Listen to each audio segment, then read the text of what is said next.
Well, maybe your lawnmower doesn't look like it survived the zombie apocalypse. Mine did. But I'm going to show you what I do to prepare it for winter. So when you jump on it in the spring, it's all set to go.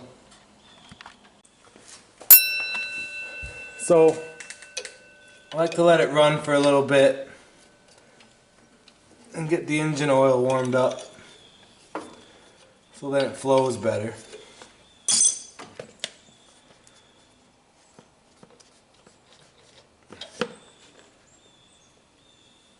And a lot of things about lawnmowers is they put the drain for the oil right onto, that's a Capri Sun straw.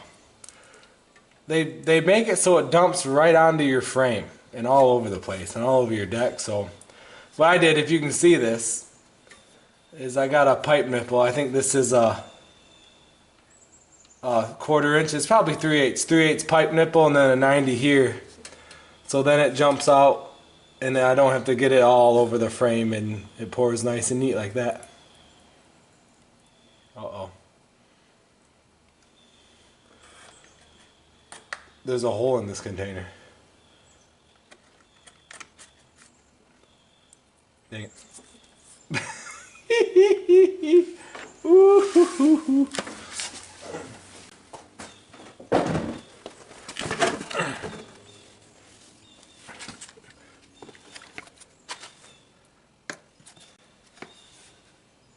Step 2, make sure you have a container that doesn't have a hole in it.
I like to check the air filter too.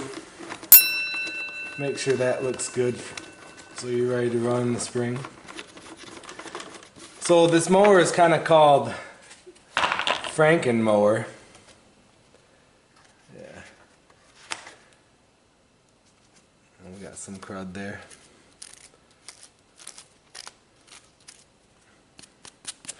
Really, that filter pretty dang dirty. If you see in those creases, there's a lot of stuff in there. So we'll get the air compressor going and we'll blow that out. But this mower is called Franken mower because I had a buddy show up one day. He said, "Mike, my lawnmower wouldn't run. I think it just needs a little bit of work. I got it from a neighbor for free." And he brings it over and he pushes it in my garage and we take the hood off and there's no engine on it. So I said, "Well, that's why your lawnmower won't run. There's no engine on it." And then I ended up getting it for free. And I took the motor off of another lawnmower, I think, that was junk and put it on there. And that's how I ended up with the lawnmower I have today. And you know, if you got a nice newer lawnmower, I would suggest going out and buying a new air filter. They're cheap enough, but since this is the Franken mower, I'm not too concerned with it. If it blows up, then it's probably time for a new mower. One thing I would recommend is that you disconnect your battery and store it inside during the winter. However, this one is a lithium one that I got off of Amazon, and it's been really good, and the cold doesn't affect it very much versus the lead acid batteries that you traditionally have for your lawn and garden equipment. So I actually leave that on in the garage in the winter, and I haven't had a problem with it. So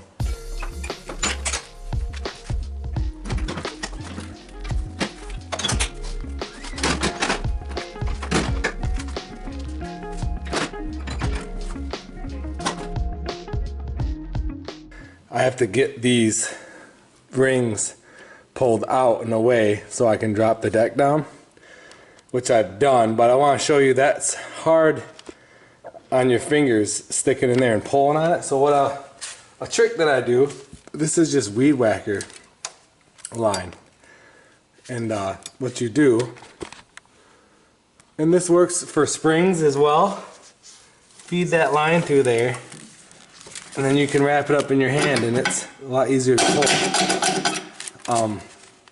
And that works for springs. If you got to pull springs back onto a hook or anything like that, try that tip out.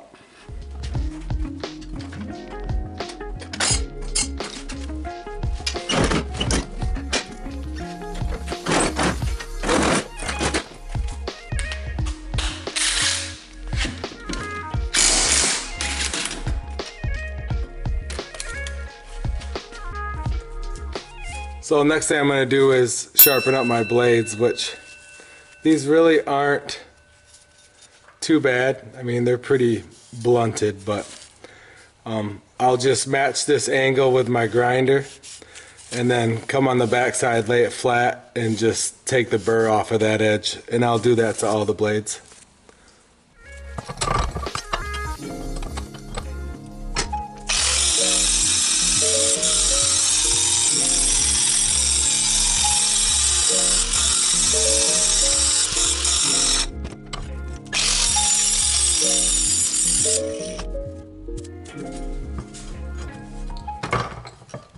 There's a lot of people that'll fret over the balance of the blades. How do you know you're taking them off evenly? But I've never worried about that. I would just take off as much metal as you need to get your edge back, and you're good to go.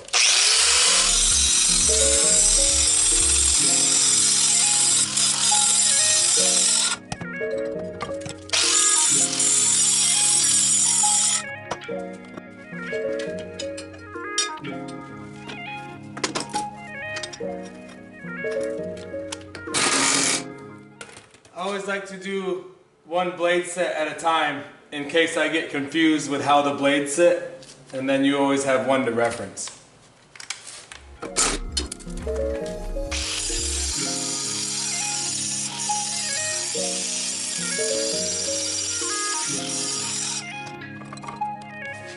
You're probably wondering what type of deck this is with these mean blades.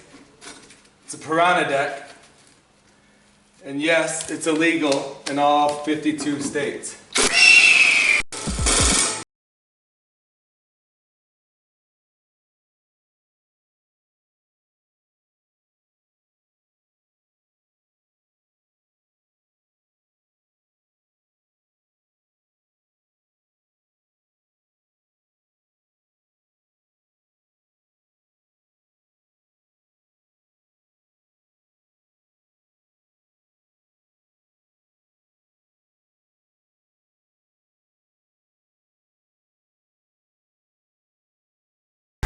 Now your deck might not have grease certs for your spindle bearings, but mine do.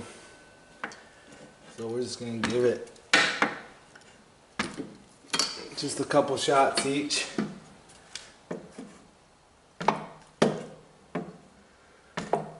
And this is also a good time to look over your belt. Make sure there's no tears or wear on it that's beginning to start. This would be a good time to replace it.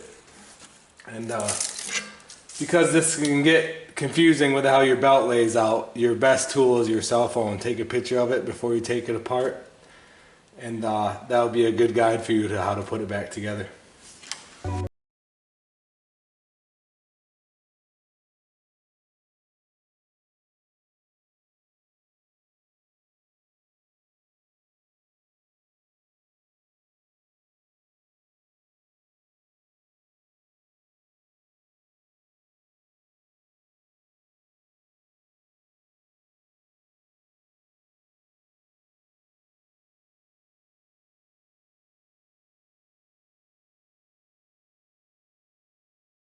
Yeah, I need help. Can you help me pump the grease? Yeah. Another thing you can do is on your front tires, on these spindles, you'll have a greaser. Oh! Yeah. Here, Max, you want to pump it? Oh. Can you squeeze that together? There you go. There's one. Do another one. Yeah. Okay, pump it down. Pump it up.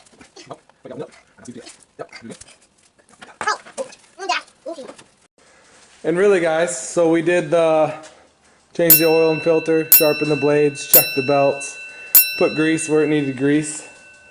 The only thing I could recommend is if you got a fuel shutoff, shut off your fuel, which I don't have that. I haven't had a problem with it before, but that's your fuel line there. If you have a fuel shut off the fuel and let the lawnmower run until it dies, and what that'll do is take all the gas out of your carburetor bowls, and then that gas won't go bad over the winter. And when you're ready to start up in the spring, turn your fuel back on and you'll be off to the races. So really, that's what I do to winterize my lawnmower and make sure in the spring I'm happy, the wife is happy, and we're off to the